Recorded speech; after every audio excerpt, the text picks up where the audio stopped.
Java with Joe, the podcast, is brought to you by Kemba Credit Union, celebrating over 90 years of quality service to our membership.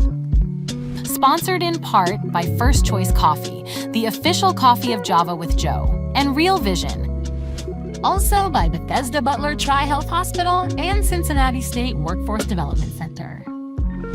And now your host, President and Chief Executive Officer of the Westchester Liberty Chamber Alliance, Joe Hinson. Thank you. We're here with Thommy Long, owner of Lemon Grenade Creative. Welcome, Thommy. Thank you, Joe. Thanks for having me. I appreciate it. Well, we appreciate you being here. So at the age of 8 years old, you knew what you wanted to do when you grew up. Let's talk about that. How in the world, 8 years old? Yeah, sure. So it's kind of it's a fun story. So, I have a college-age son and I have a 16-year-old son, and through their entire lives, I keep asking them, what do you want to do? And apparently the normal answer is kids don't know what they want to do. So I was kind of the oddball. When I was growing up, my father started his own company, and he was a contractor. And he didn't get super creative with the name. It was just Long's Handyman Service, which is my last name. But I do remember him taking me to the library because there was no internet back then. And we went to the library to look at typography books and logo books and art books. And, so probably 6, 7, 8 years old.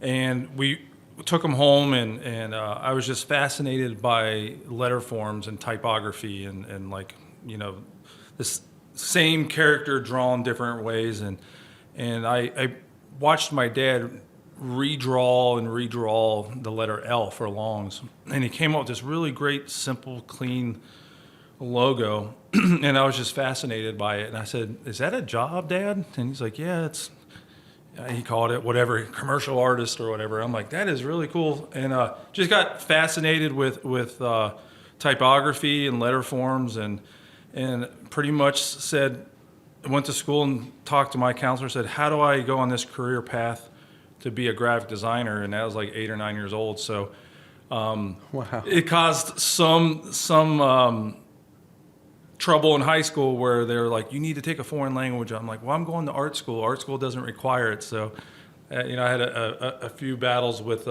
guidance counselors. But yeah, so that's the whole story. But yeah, I've always been fascinated with art and design. So the fact that your dad was an entrepreneur in your blood, was that basically not only you saw a path of what you wanted to do, but you wanted to have your own business, seeing what your dad was doing?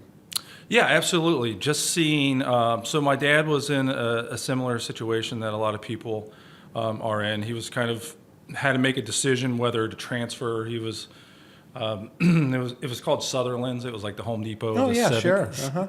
Home Depot of the 80s, 70s or 80s. Yeah. And he had a choice to either move his family away or basically he would get fired. And he decided that family is too important. He wanted both my mom's family and dad's family were here, so he decided to start his own company. Very nice. So just growing up, watching him, how he would hire contractors and how he would assemble his crew and stuff. So yeah, I think he planted a seed in my mind early on. So I kind of knew once I got out of art school and worked for other agencies, that eventually my long-term goal was to follow my dad's footsteps and start my own agency. So you mentioned Sutherland's, remember the name, and so you grew up here. You went to Fairfield High School. Yes. And so did they have a program there at Fairfield High School that allowed you to start thinking in terms of art? Yes, absolutely. So in high school, they had, they had AP Arts, Advanced Placement Art. So knowing that I was going to art school, which is a little different than a university. So when you go to universities, you're studying your typical math, science. When you go to art school, it's all arts. So I went to the Art Academy of Cincinnati. So I decided to take all my electives in high school to be all art. A little shout out to Julie Stout, my former high school teacher at Fairfield, but yes, there was a lot of classes at Fairfield, not quite what they have now, but yeah, took a lot of art classes in high school. So then you graduated from the Art Academy of Cincinnati in 1998. Yes. And from 2001 to 2008, you were an adjunct professor for the Bachelor of Arts program and also taught community education classes, huh? So you did your homework. I did. Yeah. I did. I appreciate Does that bring back memories? Yeah. So my wife is a school teacher in Princeton School District, and we had several conversations about being young and more income and how to survive. And I was looking for another part-time job, and my wife was like, I think you'd be a really good school teacher. So I decided to work as an adjunct professor. And I did it for 7 years, 8 years. And I'm so glad I did, because it really laid down the foundation of Lemon Grenade Creative. I take a lot of pride in the fact that I run my agency like a classroom. So I have all my creatives work on every single project like a classroom. They present their concepts to me, and then we go through them like a critique. Very good. Where in my experience in other agencies, it was always a senior art director would give you a project, and that's the only project you worked on, and you didn't talk to other creatives. So I wanted to have that culture in that classroom setting. Sure. Very good. Well, and one of the things, obviously, learning as you went, too, you were an art director at several agencies before Lemon Grenade. Yes. And so, obviously, you saw the business side of things, as well as obviously continue to move forward with what you really wanted to do. And that was basically continue to in the arts. And I probably one day at that time thinking in your terms, I'll have my own company. Yes. So with my career path, I've worked at really large agencies, creative agencies, and I've worked at really, really small agencies. And, my whole timeline or plan was to be a sponge and really work at places and just learn as much as I could, to where I feel like I couldn't learn any more from that particular agency, whether it's how they pitch to clients, how they do their billing, all these different things. So I worked at really large agencies, but the last agency I worked for before I started Lemon Grenade, I worked there for 11 years. And it was a very, very small agency. There was only 4 of us. So that's where I learned about client relationships and how to bill and how to hire different, like you have here, your video people and things like that. So certain skills that I'm not great at. Sure. How to hire contractors. So that's the last place is where I really learned the business side of things. Understand, yeah. So one of the things obviously you witnessed was the impact that great branding had on the success on businesses and organizations. So not only were you learning the inner workings of running a business, you saw the impact you would have in support of business and how important that was. Yeah, so one thing I learned is, most of the agencies that I worked for, especially large agencies, would not touch a project or a client that was under a certain dollar amount. And I think one of the keys to Lemon Grenade and our success has been that we work with a lot of smaller startups. We work with, so to me, my goal is never to do one particular project for someone, whether it's a logo, and then never hear from them again. My plan is to always establish a relationship and be that particular client's creative arm for all their creative needs. Mm-hmm. So that's one thing I've really learned is, the little guys are eventually going to be big guys. So, I like to have that journey with them and grow with them, because, once you establish that relationship. So a lot of our biggest clients we've had for 10 years. Mm-hmm. Very good. Well, and then in 2010 you started Lemon Grenade Creative. I bet that was an exciting time for you, huh? Yeah, so it was fun, but it was also terrifying. Mm-hmm. I've gotten once again, I was at my 10-year, 11-year mark at a previous agency, and I was actually a little scared to tell my wife. I was thinking of leaving, and I basically approached her one night and said, I think I want to start my own agency, and I think I can do it better. But she carried the insurance because she's a school teacher and all these different things. She's like, you know what, just do it. I know you can do it. So I had a really good support system, but yeah, I went all in. But I was also very smart and strategic about it. I didn't leave. I hired a business coach. I developed an exit plan. I set a date. The first thing my business coach said is, you always have to set a date or you'll never do it. So I put May 31st, 2014, or whenever, I think it was 2014, and then just reverse engineer, what do I need to do? I have to have my website up. I have to have so many clients. So once my freelance kind of leveled to where my salary was and it started to tip more, I'm like, okay, we can do this. So many people just quit their jobs and say, okay, I'm going to start a business. So I made sure that I worked with a business coach to do it to where it'd be a seamless light switch. Once I'm out of this, next Monday I can start Lemon Grenade. So that's kind of how I set it up. Yeah, well, good advice. And so let's talk about what the origin is of the name Lemon Grenade. So Lemon Grenade, really, it's an old military term. So one of my kind of pet peeves with creative agencies is when it sounds like a doctor's office or a law firm, when creative agencies just use the partners' last names. So for me, the first impression with potential clients is either our logo or our name. So I wanted to have a creative name. So I just started doing research. I did want kind of a masculine, kind of fun name. My dad being a military vet, I was kind of looking in military terms, and so Lemon Grenade was just basically, it was no big story. It's just it was an old military code word for like a crazy big weapon, lethal weapon kind of thing. I was like, that's kind of cool. So I just I sketched a little lemon and literally put a little handle on it and sat on it for a while. And then years later, when I officially decided to start my company, I started brainstorming names. And my wife was like, didn't you have a name 5 years ago that you were working on? And I pulled it out of a filing cabinet. I'm like, oh yeah, Lemon Grenade. So I had it several years before, but yeah, that's pretty much the whole story. Very good, very good. Yeah. And you wanted to be your company to be your client's secret weapon. Yeah, absolutely. And once again, it goes back to being a small agency.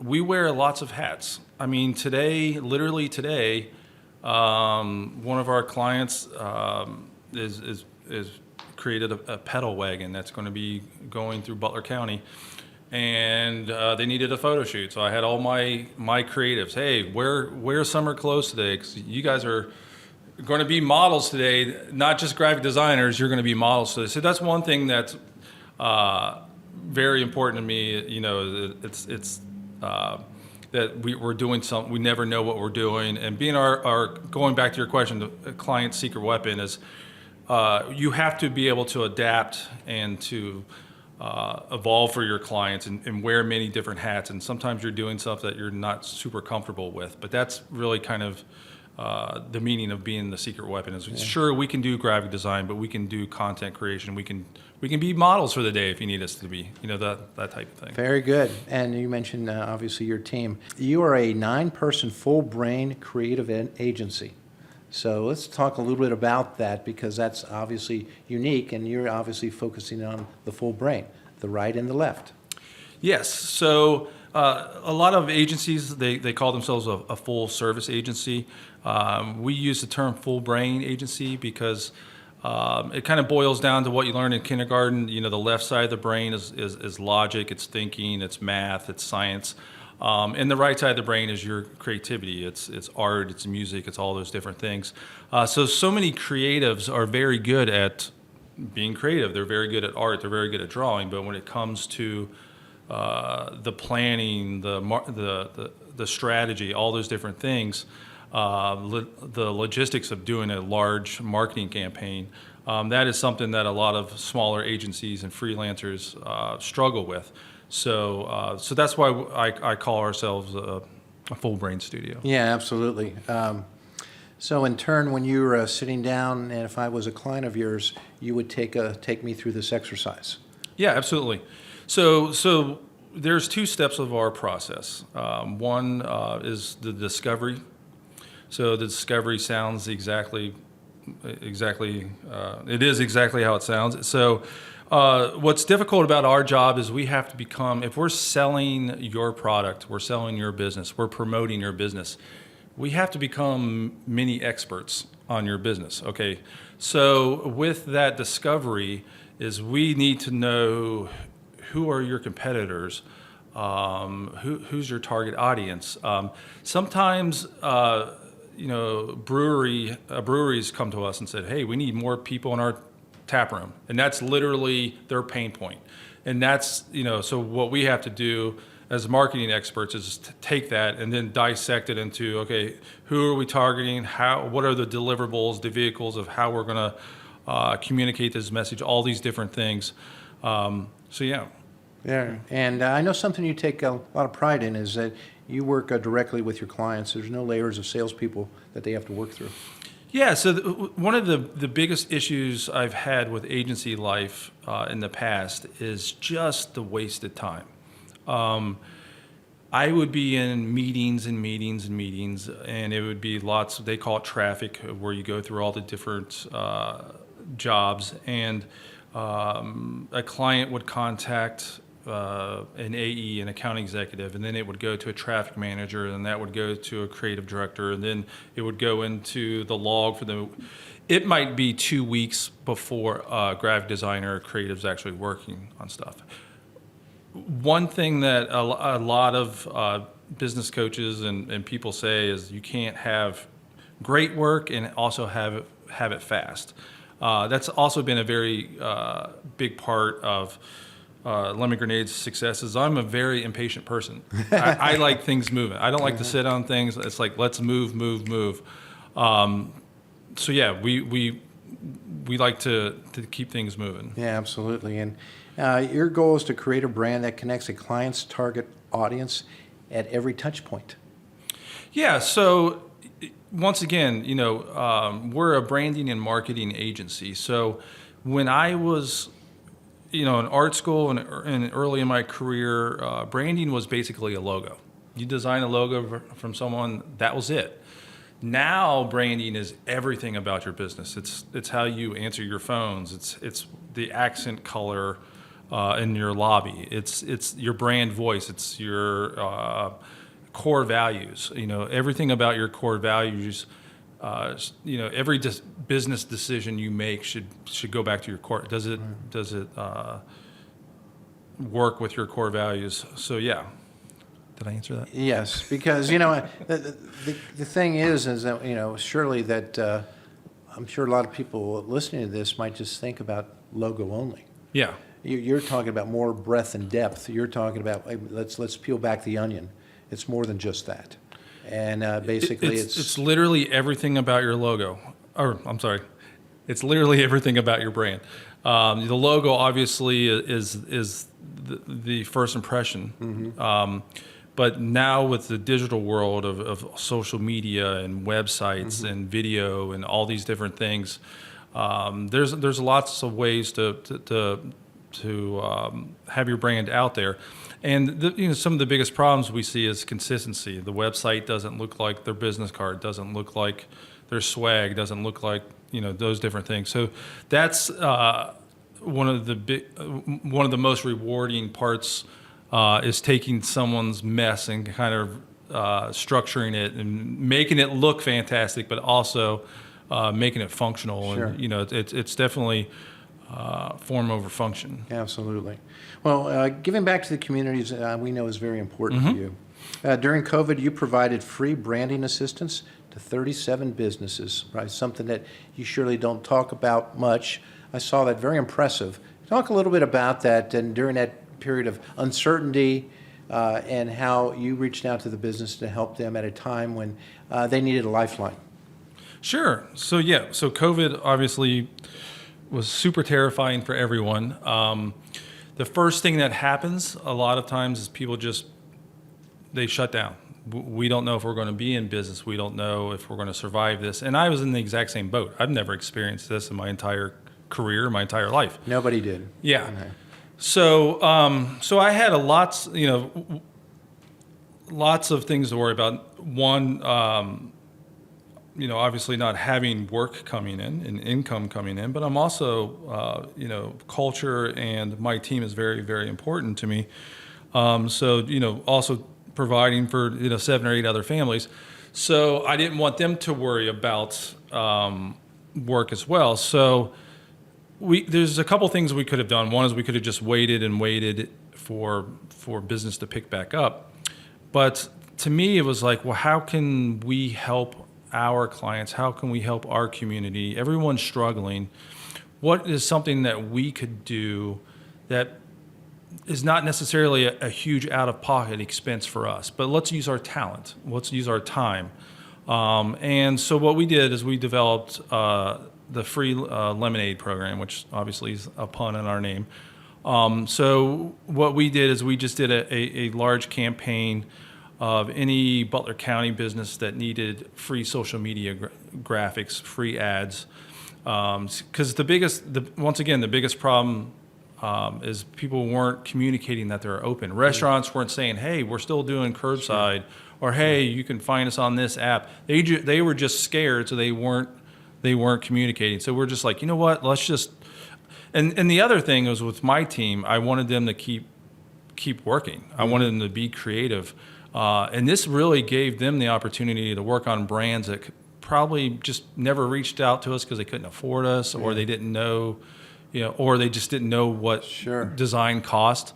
So my team got to help promote dozens of businesses. Well, let me tell you, let me get a little more specific here. Sure. Spending around 100 design hours and creating more than 100 ads. Yeah, it was a lot of work. In all honesty, we did it because it was the right thing to do. 2, we were bored. I wanted my team to stay creative. But yeah, we did it just because we wanted to help our. This is a partnership. If our clients succeed, we succeed. Mm-hmm. Same thing with the chamber. But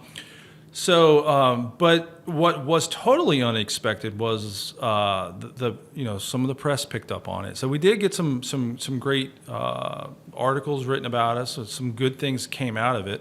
That was never the intention. It just happened. Right. But yeah, so we've continued we've changed it. Now what we do is we do still have the free lemonade program. What we do is we pick one nonprofit per year, and basically we do all their design work for free for the year, that calendar year. Very nice. And then we move on. We do as much as we can in that particular calendar year. Sure. So as you look back on where you started with having a vision of what you wanted to do, staying the course with your plan, now being in business as you have been, going through a pandemic. Here we are in 2025, and someone comes up to you and says either one of two things. Hey, I'd like to get into the graphic business, the creative business that you're in. And oh, by the way, I like to have my own business. I like to just, get to that point. What type of words of wisdom would you present to them to help them along the way? Well, first off, I'll say that, teaching for 7 years, I am very comfortable talking to students. I'm very comfortable with talking to people that are looking to get into this particular business. I don't look at it as competition. I look at it as that I have these expertise. I've been doing it for a while. If I can help someone not make the same mistakes that I've made, I am pretty frequent on a lot of the schools. You wouldn't think that a graphic designer or a graphic design agency would be considered a field trip destination, but there's several school districts here in Butler County that visit Lemon Grenade, and we do. I get back in a teaching mode, and I will do how to brainstorm, how to do these. Actually, this Friday I'll be at a high school to talk to juniors and seniors. So yeah, I'm all about giving advice. You know, I went from working at an agency to starting an agency with 0 business classes. I didn't. First couple of weeks of business, someone contacted me and said, "Who are you using for workers' comp insurance? What is that? You shouldn't be in business right now. Shut down. You can't. You shouldn't be working." So I had to learn a lot of things just because I had, it's the first time. You hire someone and there's maternity insurance. What's that? All these different things come as a business owner. Sure. So yeah, I really enjoy talking to people that are interested in graphic design, and if I can help someone not make the same mistakes or help speed up their process, I'm all for that. Very good. So what can we expect to see from Lemon Grenade Creative over the next 3 to 5 years? Wow. Celebrating the 5th year anniversary of you asking me that. Next 5 years. I've always said I'd like to have Lemon Grenade be 10 to 12 people. We're at 8 or 9. So I think size-wise, I'm about where I'd like to be. As far as the future, we are definitely expanding our clients as far as, obviously starting was a lot of local. Right now, our biggest clients are in Washington, D.C., Chicago, and Los Angeles. So we are starting to work for really big clients. We're doing some stuff for Netflix now, which is really cool. So that's kind of my 5-year plan is to, talking with my business coaches, to have less clients but bigger projects. I see. So instead of spreading ourselves, I'd rather be a better partner for a smaller group of clients than to have too many and not be able to really add that value as a partner. Very good. Well, this has been Thommy Long, owner of Lemon Grenade Creative. Thank you, Thommy. Thank you, Joe. I appreciate it. Java with Joe has been brought to you by Kemba Credit Union, sponsored in part by First Choice Coffee and Real Vision. Also by Bethesda Butler Tri-Health Hospital and Cincinnati State Workforce Development Center. Thanks for listening.